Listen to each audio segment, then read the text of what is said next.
What's going on, IB Ballers? Today we are going to talk about how culture and patriarchy affect business.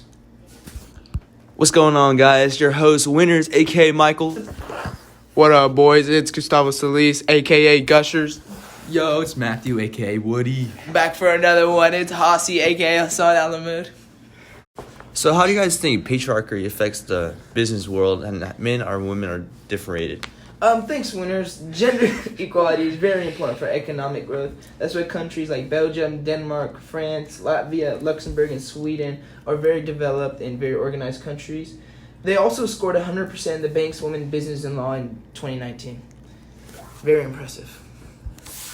How come you guys think our country, the U.S., isn't 100%? Well, throughout history, there's been many discrimination and stereotypes against women. For example, when Rosa Parks wanted to sit on the front of the bus, but at that time, most African Americans would have to sit in the back, and she got kicked off. To add to that, also, people of color and women were discriminated even to use bathrooms and water fountains.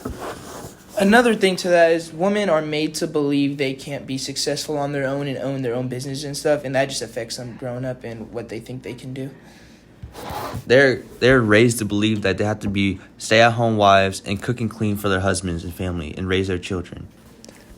Another trend taking place in middle school and high school is that girls are more likely to be encouraged to participate in after-school volunteer work, social programs, and more passive activities.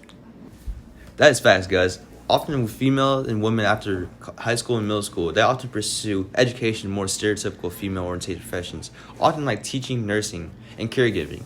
To add on to that, Winners, even in these professions, women are still underpaid compared to men. Even though it has decreased over the years, there's still considerable pay gap favoring men. Yeah, also, according to the American Association of University, working women lose out on $500 billion a year because of persistent gender pay gap. So why do you guys think that women are disadvantaged to men in the business world and they are paid less? One major reason is that in certain business, women are just physically incapable to do that job, and so that just leads to men just being in the business. Or do you guys just think it's just stereotypical and that women are not just, people think that women are not as good as men? No, I don't think so. In jobs such as construction and coal mining and stuff, it's just a lot of physical work, and men are the main dominant ones in that business industry. According to AAUW.org, when women enter a traditionally male-dominated occupation, wages go down in that field, even for the men. All right. Well, Hossers was talking about coal mining, and that's a very physical job, but what about in the educational world, like teachers? Most of that just racial bias and occupational segregation against women. Like we stated earlier, women are more stereotypical to have teaching jobs. Opposed to men, these jobs are less physical and as women are more appealing to children. Man, I'm feeling a little thirsty, guys. I wish I had a nice, refreshing drink I could drink. A new shebang! Sponsored by Casey Meister.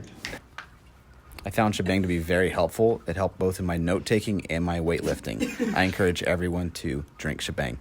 Yes! Thank you, Mr. Meister. Famous words from Casey Meister. To get 10% off your next purchase, please go to CaseyMeister.com/IBBallers/Chabang to get 10% off. Back to you, Hossie, in the headquarters. Hey, thank you, Gushers and Winners. This concludes our segment about patriarchy and business and culture. Overall, women should have equal pay as men in every job, and their wages should be equal. To express your thoughts and opinion, email us at 556-412-USCT1.com. Thank you guys for tuning in. See you back next week. Yes, sir.